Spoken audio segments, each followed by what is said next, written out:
Welcome to the Slop Farm. Enjoy the video.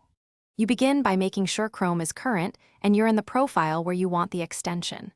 Once done, open the three-dot menu, choose More Tools, then Extensions so you can manage additions. Next, go to the Chrome Web Store and search for the extension name. Make sure to scan ratings and the permissions list because those explain what data the extension accesses. Doing this now saves time later and reduces risk from unwanted access. You should click Add to Chrome and confirm the dialog. Installation typically completes in a few seconds, and you'll see the icon appear.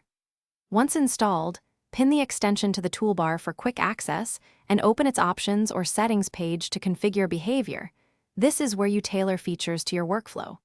Make sure to set site access and any sync toggles so the extension only runs where you want it to. This prevents surprises and keeps performance smooth. You finish by testing the extension on the sites or tasks you need it for, confirming expected behavior and shortcuts.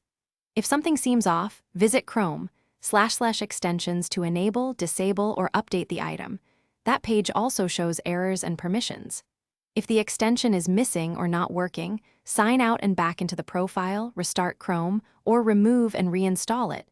This refresh often resolves conflicts. If problems persist, disable other extensions briefly to check for interference. Thanks for watching. Consider subscribing if we helped you today.